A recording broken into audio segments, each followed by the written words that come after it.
अपना पेट काट कर बचे हुए खाने को यहां रखने मात्र से आपके जीवन में दाम्पतिक सुख, मैरिटल सुख, शादीशुदा लाइफ का सुख और आपके प्यार का सुख 100% मिलता है।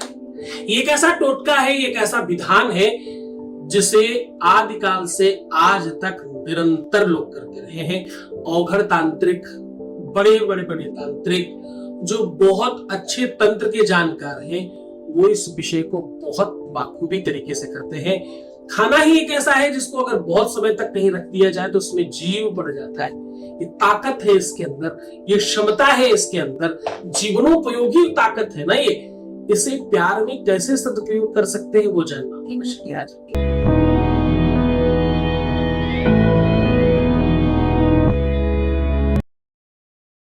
ऐसा हो इसलिए पाता है क्योंकि जितने भी उपाय हैं वो सारे के सारे सात्विक हैं, वेदोक्त हैं, प्रमाण है और गीता, वेद, पुराण, शास्त्र, उपनिषदों का सार निकाल करके आपको उपाय बताना चाहते हैं। कोई कपोल कल्पित नहीं, कुछ भी बताना नहीं। आइडेंटिटी छिपा करके अपना अस्तित्व बिना बताए किया हुआ काम कभी भी यथार्थवादी नहीं होता, कारगर नहीं होता। भगवान शिव दाम्पतिक जीवन को सुख प्रदान करते हैं। भगवान कृष्ण प्रेममयी व्यवस्थाओं को एक साथ संलग्न करते हैं, प्रेम का पहला एक है। यानी अगर देवताओं की हम बात करें तो सारे के सारे देवी देवता प्रेम का कहीं ना कहीं संदेश दे रहे हैं, प्रेम का दर्शन और प्रदर्शन दे रहे हैं। जहां पर भी ये मूर्तियां हैं, सब की सब मूर्तियां अपने अपने पार्टनर के साथ हैं, एकाकी मूर्तियां नहीं है। शिवलिंग में भी जो नीचे का अर्घा है वो माता पार्वती है और ऊपर की जो शिवलिंग है वो बाबा शिव, दोनों साथ है। भवानी शंकरौ वंदे श्रद्धा विश्वास रूपिणो याभ्याम विना न पश्यन्ति श्रद्धा शान्तस्त्वमीश्वरम्। हर देवी देवता अपने अपने के साथ है। अन्न दुनिया का पहला देवता है। आज हम क्या कह रहे हैं? अपना पेट काट कर अपनी थाली से ये भोजन बचा करके यहाँ रखते हैं। अपना पेट काट कर ये बचा हुआ भोजन, बचा हुआ खाना, बची हुई खाद्य सामग्री यहाँ रखते नहीं है। ऐसा करने मात्र से आपके जीवन के पूरे संकट मिट जाते हैं। आपके घर में दोष हो, लड़ाई झगड़ा हो, विवाद हो, फसाद हो, आपस में द्वंद्व हो, बनती नहीं हो, बरकत नहीं हो, धन की कमी हो, प्रेम की कमी हो, किसी भी चीज की कमी हो, चुटकियों में खत्म हो जाती है। सबसे ज्यादा फायदा करता है प्रेम प्रसंगों में, सबसे ज्यादा फायदा करता है वैवाहिक जीवन में, सबसे ज्यादा फायदा करता है दाम्पतिक लाइफ में, मैरिटल लाइफ में, वैवाहिक सुख के लिए सबसे उत्कृष्ट ही उपाय। क्योंकि पाक शास्त्र कहता है कि हमेशा माताएं भोजन करती हैं। कोई भी लड़की, स्त्री या कोई भी तब भोजन के लिए परिपक्व माना जाता है जब वो विवाहित हो, अपने बच्चों के लिए, अपने पति के लिए, अपने परिवार के लिए भोजन बनाता है। पाक शास्त्र में माता अन्नपूर्णा की कृपा मानी जाती है। अन्नपूर्णा के बराबर प्रेम किसी में नहीं है। जिस चीज का अभाव न होने पाए, अगर आप चाहते हो कि आपके घर में कभी भी अन्न की कमी ना हो, कभी कोई मेहमान आए और कोई चीज कम ना पड़े, तो ऐसे में लोग अन्नपूर्णा का नाम लेते हैं, अन्नपूर्णा का पूजन करते हैं और अन्नपूर्णा का व्रत भी करते हैं। ऐसे घरों में संपदा, वैभव और यश मान कीर्ति बहुत बढ़ती है। अब बढ़ने का नाम क्या है? प्रेम भी तो बढ़ना चाहिए, रिलेशनशिप में वो कनेक्शन भी तो बढ़ना चाहिए ना। वृद्धि क्रम की जो व्यवस्था है, एक कहावत है कि पेट का रास्ता सीधा दिल में जाता है, या क्यों कहे कि दिल का रास्ता पेट से होकर जाता है, ऐसे भी कुछ लोग कहते हैं। ये कहावत केवल उतनी सी नहीं है कि अच्छा भोजन पकाने वाले से प्रेम हो जाता है, ये सत्य नहीं है। वरना तो सारे के सारे अभी तक जितने खामशामा थे सबको किसी से प्यार हो गया, ये सारे विश्व के लोग उन्हीं के पीछे भाग रहे होते, उनसे ही प्यार करते थे, है ना? इसका सीधा मतलब ये है, आज हम जो उपाय बता रहे हैं ये उदाहरण इस चीज के लिए बना है। दिल का रास्ता पेट से होकर जाता है, मतलब पेट की सामग्री से होकर जाता है। जो प्रेम प्रसंग है, जो आपस में रिलेशंस है, जो आपस के संबंध है, या जो परस्पर संवाद होता है पर्सनल लेवल पे, उन सबका वैज्ञानिक तथ्य के आधार पर भी जड़ बाकी कुछ नहीं है, पेट से होकर ही इसका रास्ता रहता है। और ये रास्ता पेट से होकर के केवल और केवल प्यार का नहीं, प्यार हो, प्रसंग हो, रोमांस हो, शादीशुदा लाइफ हो, वो सबका रास्ता पेट से ही होकर के। आज इसीलिए कह रहा हूं कि पेट काट कर, पेट काटना मतलब किसे बोलते हैं आपको पता है? पेट काटना मतलब कट नहीं करना, पेट काटना बोलते हैं कम खाना। आपकी जो भी भूख हो, जितना आप खाना ले रहे हो, उसका कितना % खाना बचा करके आप रखें कि आप भूखे रह जाए। देखो ये त्याग है छोटा सा, एक टाइम का ये त्याग है कि आप थोड़े भूखे रह जाए, बस वही वाला खाना काम है। ऐसा नहीं कि आप खूब पेट भर के खाएं और उसके बाद थाली में बचा हुआ खाना आप ये उपाय करें तो ये काम नहीं करेगा। आप अन्नपूर्णे सदा पूर्णे, अन्नपूर्णा सदा पूर्णता का काम करती है। अन्नपूर्णे सदा पूर्णे शंकल प्राण वल्लभे ज्ञान वैराग्य सिद्धार्थम भिक्षाहं देवी च पार्वती। मतलब पार्वती ही अन्नपूर्णा है। भगवान शिव ने भी भिक्षा मांगी, ऐसा कहते हैं अन्नपूर्णा स्तोत्र में आता है। भिक्षाम देहि कृपावलंबन करी माता अन्नपूर्णेश्वरी, ऐसा अन्नपूर्णा स्तोत्र कहते हैं। कृपावलंबन करी माता अन्नपूर्णेश्वरी, कृपा की विलंब का अविलंबन करने वाली माता अन्नपूर्णा। अन्नपूर्णा जब कृपा करती है तो आपका घर सुख समृद्धि से भरता है। और घर कौन होता है? एक दीवार का घर नहीं होता, आपके पति पत्नी का रिलेशन घर कहलाता है।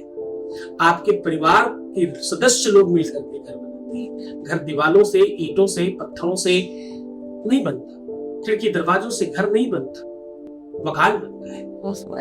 घर और गृहस्थी जो है वो आपके अपने लोग ही, मटेरियलिस्टिक चीजें घर नहीं है, रियलिस्टिक चीजें घर। आपके घर में अगर विवाद है, घर का मतलब आपस में पति पत्नी में विवाद है, अगर प्रेमी प्रेमिका में विवाद है, अगर किसी भी वजह से कोई ऐसा द्वंद्व हो गया है, किसी वजह से अलगाव की संभावना बन गई है, किसी भी वजह से चीजें अस्त व्यस्त हो रही हैं, एक होते हुए नजर ही नहीं आती, चीजें असंभव होने लग जाए, तो थोड़ा भूखे रह करके यार मैं आंख दीजिए, छोटा सा काम। अन्न को हमेशा, आपको पता 16 संस्कार होते हैं मनुष्य के जीवन में, जन्म से लेकर के अन्नप्राशन और कर्ण छेदन, मुंडन संस्कार, उपनयन संस्कार, विवाह संस्कार, दाह संस्कार भी होते हैं, 16 संस्कार भी होते हैं जब आपकी मृत्यु होती है। 16 संस्कारों में एक संस्कार है अन्नप्राशन संस्कार। बच्चे को अनाज खिलाया जाता है, कई बार एक संस्कार है। अनाज एक ऐसी वस्तु है जो जीवनोपयोगी है, उससे जीवंत रहता है इंसान। अगर नहीं खाए तो जीवन में रहना मुश्किल। अगर कुछ भी कोई व्यक्ति खाना बंद कर दे, कोई भी चीज, अनाज, फल, फ्रूट, कुछ भी आप खाएं, वो सब अनाज के अंतर्गत ही है। जमीन ही हमें दे रही है, भूमि ही हमें दे रही है। भूमि माता का प्रतीक है और मंगल को रिप्रेजेंट करती है। अनाज शुक्र को का प्रतीक है और शुक्र प्रेम को रिप्रेजेंट करता है। तो हम सारा का सारा जो भी आपको संसाधन बता रहे हैं वो ग्रह नक्षत्रों के आधार पर ही बता रहे हैं। अच्छा रिच भोजन करना, स्ट्रॉन्ग करना होता है। जो लोग अपने घर में पाक शास्त्र ठीक रखते हैं, किचन साफ सुथरा हो, खाना साफ सुथरा बने, बर्तन बहुत गंदे नहीं पड़े हो, किचन में जाके अच्छा लगे, स्मेल नहीं है, बदबू नहीं है, गंदगी नहीं बनी हो, ऐसी में सुख समृद्धि बढ़ती है। उपाय की बात करते हैं। आपको करना क्या है कि आज आपको खाना 4 बार में, 5 बार में नहीं लेकर के अनुमानित 1 बार में खाना ले लेना है, जो भी आप खाते हैं। पहला काम। दूसरा एक काम कि आप अपना हाथ पैर मुंह धो करके पूरी तरह से आराम से बैठकर भोजन करें। और ये भोजन आप कुर्सी, मेज, चेयर या बेड पर नहीं कर सकते। इसके लिए आपको जमीन पर अर्थ मिलना चाहिए आपके शरीर को, यानी प्योर जमीन पर बैठना है, आसन भी नहीं बिछाना है। जब आप आसन बिछाए बगैर कोई काम करते हैं तो कहते हैं कुछ लौकिक कुछ अलौकिक शक्तियां आपके आसपास मूवमेंट करने लगती है। तो आप बिना आसन के जमीन पर अर्थ लेकर के बैठेंगे, मतलब उस पर जो जमीन पे नंगी जमीन पर बैठेंगे, उस बिना बिछाए, तो उसका अर्थ मिलेगा आपको। आप अपना जो भी आपने कपड़े पहने रह सकते हैं, बस आप हाथ पैर धो करके कपड़े चेंज करने की आवश्यकता नहीं है। अब आपको करना यह है कि अनुमानित एक ही बार में भोजन ले लेना है, एक ही बार में पानी ले लेना है, दोबारा कोई भी चीज उठकर नहीं लेनी है। जो भी आप लेना चाहते हैं एक बार लेकर कर लीजिए। अब करना यह है कि आज आपके पास बर्तन होने चाहिए, तो एक जिसमें आप खाना खा रहे हैं और दूसरा जिसमें आप निकाल के रख लेंगे। तो जितनी बार भी आप निवाला खाएंगे, आधा निवाला खाना है और आधा निवाला उसमें रखते चले। हर निवाले का आधा निवाला आप उठाकर साइड रखना है और ऐसा ही काम पानी के साथ करना है। तो बर्तन कोई ऐसा लीजिएगा जिसमें पानी और ये सब कुछ आप बहुत आराम से रख सकें। ये सारा कुछ लेने के बाद आप हाथ वगैरह भी इसी में ही धोएंगे, इसी में ही स्वच्छ करेंगे और अपनी थाली धुल करके पानी इसी में डाल दीजिए, इसी बर्तन में। ये बाल्टी हो सकती है, बाथटब हो सकता है, कोई भी ऐसा बर्तन ले सकते हैं। अब ये सब कुछ करने के पश्चात एक कागज में शुरुआत में अम लिखना है, आ के ऊपर बिंदी, और लास्ट में मां के ऊपर बिंदी, और नीचे साइड में ना के ऊपर बिंदी और ऊपर साइड में या के ऊपर बिंदी, और बीचों बीच में अपने प्रेमी प्रेमिका पति पत्नी जो भी आप जिसको पाना चाहते हैं, हाल में बनाना चाहते हैं, उसका नाम लिख करके उसी के अंदर दबा दीजिए, अनाज के नीचे दबा दीजिए, कागज से ऊपर उठ लेना है। आप इसे कुछ देर तक अपने घर में रख सकते हैं, पर प्रयत्न करिएगा बहुत देर तक नहीं रखें। बाहर ले जा करके किसी भी बड़े पेड़ के पास में या खड्डा करके या पहले से बने हुए खड्डे में आप डाल सकते हैं। इस पर कोई भी पशु पक्षी आकर खाए या नहीं खाए वो आपका कोई कंसर्न नहीं है। बस आपको बाहर जाकर के इसको कहीं खड्डे में या किसी पेड़ के पास में रख देना है। रखते समय कोई टोका टाकी ना करे, कोई देखे नहीं, कोई आप हस्तक्षेप ना करे। रखने के बाद कोई आवाज भी लगाए तो आपको पलट कर नहीं देखना है, करके हाथ पर धो करके बर्तन धो करके रख देना है। बस इतना सा काम करना है। ये उपाय बहुत ज्यादा सार्थक है और जल्दी प्रयोग काम करता है। इस उपाय को पूरी तरह से करने वाले व्यक्ति को पहली बार से पूरे मन से उपाय करना मुस्कुराइए, सुंदर बनिए। हर हाल में अपना ध्यान रखिए। प्रणाम करके आधे घंटे में पानी पीजिए। इजाजत तो फिर होगा, करूंगा। तब तक छोड़कर जा रहा हूं तुम्हें उन गलियों में, ख्यालों में, विचारों में, जहां सिर्फ और सिर्फ प्रेम है। ओम नमः शिवाय।